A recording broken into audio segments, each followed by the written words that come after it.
नमस्कार आप सभी को। आप लोगों का स्वागत है मेरे YouTube channel English by Raj sir में। तो आज हम एक बहुत ही गंभीर और एक इम्पोर्टेंट टॉपिक्स के बारे में बात करेंगे। आज आपने देखा होगा कि आज 18 अप्रैल को हमारे देश के जो प्राइम मिनिस्टर हैं मिस्टर नरेंद्र मोदी जी, उन्होंने राष्ट्र के नाम एक संबोधन दिया। और इस राष्ट्र के नाम जो संबोधन था उसमें जो मुख्य विषय था वो था नारी शक्ति वंदन अधिनियम। तो हम जानेंगे कि ये जो बिल है नारी शक्ति वंदन अधिनियम जो है ये क्या है और क्यों ऐसी नौबत आई कि हमारे देश के जो प्रधानमंत्री हैं माननीय प्रधानमंत्री जी, उनको राष्ट्र के नाम संबोधन देना पड़ा। तो चलिए जानते हैं कि ये कहानी आखिर शुरू कहाँ से हुई और इसके लिए हमारे जो प्राइम मिनिस्टर है उनको आना पड़ा सामने। ये जो है नारी शक्ति वंदन अधिनियम, अगर आप इसको देखेंगे तो ये जो बिल है ये सबसे पहले 2023 में 2023 में इस बिल को बीजेपी की जो गवर्नमेंट है, वर्तमान में जो सत्ता में सरकार है ना बीजेपी, वो लेकर के आई थी नारी शक्ति वंदन अधिनियम। इसमें क्या है, ये जो बातें लिखी हुई है इसके अलावा जो सबसे इंपॉर्टेंट बात थी वो ये थी कि जो लोकसभा की जो अपनी लोकसभा है उसमें और जो विधानसभाएं हैं उसमें, विधानसभा या जो लोकसभा है उसमें महिलाओं को आरक्षण दिया जाना था 33%। और ये बिल जो है आपको जान के हैरानी होगी, ये बिल जो है 2023 में पास हो गया और ये अपने संविधान का 106 106वां कॉन्स्टिट्यूशनल अमेंडमेंट था, 106वां संविधान संशोधन था।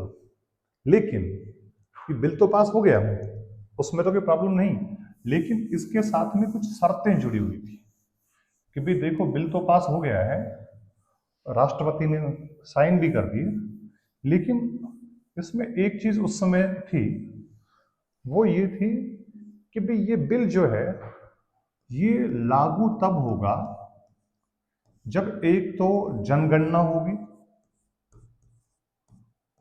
नई जनगणना होगी, और दूसरा सीमांकन होगा। सीमांकन से यहां क्या मतलब है, सीमांकन से इनका मतलब है डीलिमिटेशन। अब भाई ये डीलिमिटेशन क्या है, डीलिमिटेशन का मतलब इनका है कि अभी वर्तमान में हमारी जो पार्लियामेंट है, ये जो पार्लियामेंट है हमारी, इसमें जो लोकसभा है उस लोकसभा में 543 सीट है वर्तमान में, जबकि डीलिमिटेशन का मतलब था कि ये जो 543 सीट्स है इनकी संख्या 850 की जानी है।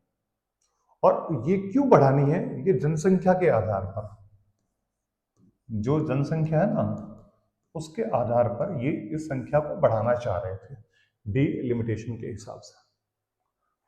तो उस समय दो शर्तें जोड़ी गई कि डीलिमिटेशन होने के बाद, सीमांकन होने के बाद और जनगणना होने के बाद जो है ये जो नारी शक्ति अधिनियम जो है, नारी शक्ति वंदन अधिनियम जो है वो लागू हो जाएगा।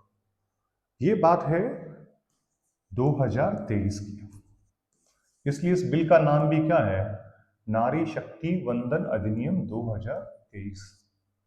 तो आज इसकी चर्चा क्यों हो रही है, आज हमारे जो प्रधानमंत्री हैं वो आज संबोधित क्यों कर रहे हैं, तो उसका कारण ये है कि जो 16 अप्रैल मतलब 16 अप्रैल को, आज से 2 दिन पहले जब मैं ये वीडियो बना रहा हूं तो मैं 19 अप्रैल में आ गया, तो आज से 2 दिन पहले 16 अप्रैल को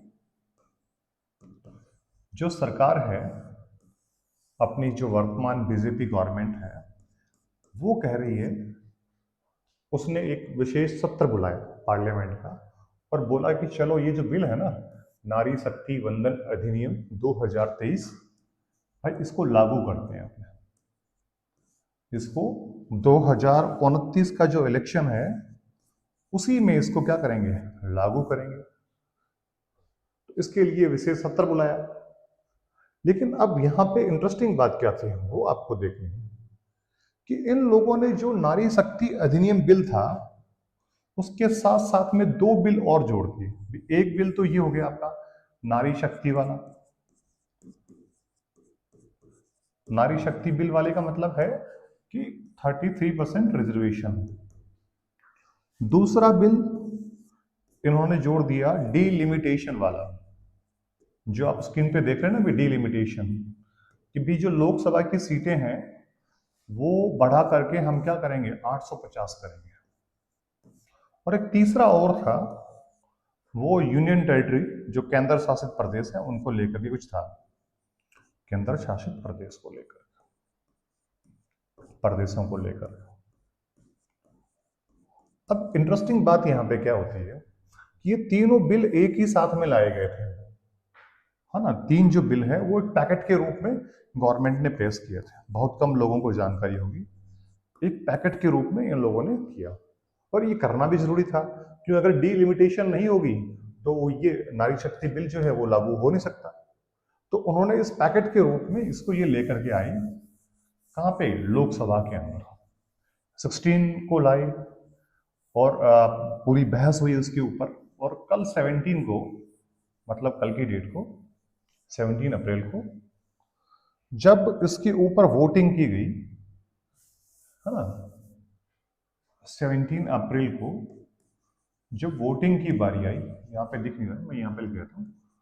तो जब वोटिंग हुई इस बिल के ऊपर तो वहां पे क्या होता है कि इसके पक्ष में 298, जो 298 हैं 298, वो इसके फेवर में वोट्स आते हैं।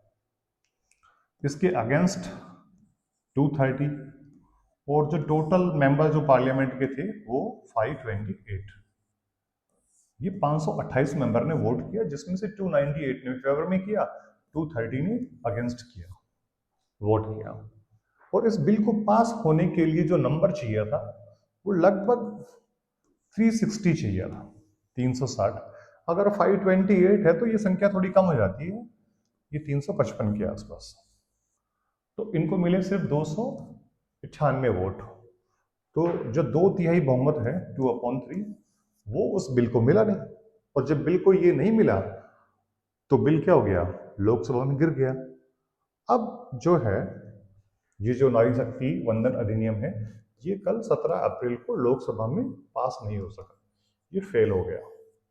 अब क्या होता है, अब ये जो बीजेपी है, जो भारतीय जनता पार्टी है, ये आरोप लगा रही है किसके ऊपर, कांग्रेस के ऊपर। और जो विपक्षी पार्टियां और दूसरी जो है, जो अपोजिशन है, उनके ऊपर आरोप उनका ये है कि ये महिला विरोधी है। ये जो नारी शक्ति वंदन अधिनियम 2023 था उसको उन्होंने लागू नहीं होने दिया। जो अपने प्राइम मिनिस्टर साहब का आज का स्पीच था तो उसका भी कुल मिला के जो सारांश था वो यही था।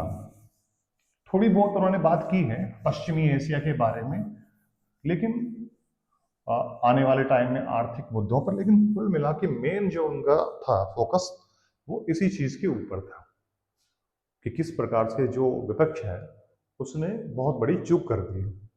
जबकि हम अगर उनका देखें परसेप्शन, जो विपक्षी दल है उनका मानना है, जो विपक्ष है वो कह रहे हैं कि भाई साहब जो आप बना रहे हो 850 सीट्स, है ना, डीलिमिटेशन से, ये 850 सीट्स जो है नॉर्थ इंडिया में ज्यादा बढ़ेगी। बात सही है, क्योंकि जहां पॉपुलेशन ज्यादा है वहां बढ़ेगी, और साउथ इंडिया में कम बढ़ेगी। साउथ इंडिया में इनकी संख्या क्या होगी, कम होगी। ऐसा आरोप है, सच झूठ का पता नहीं।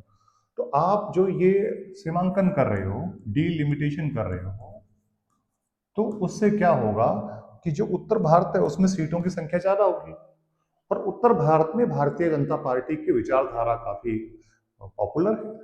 और विपक्ष को लगा कि अगर ये बिल पास हो गया तो जो 850 सीट है उसमें जो उत्तर भारतीय लोग हैं, नॉर्थ इंडियंस जो हैं, जो अपने स्टेट हैं, राजस्थान, हरियाणा, जो पंजाब है, मध्य प्रदेश है, उत्तर प्रदेश है, भी इन स्टेट के जो लोग हैं यहाँ सीटों की संख्या ज़्यादा हो जाएगी और 2029 के इलेक्शन में जो है एक बार पुनः जो है बीजेपी को सत्ता मिल जाएगी।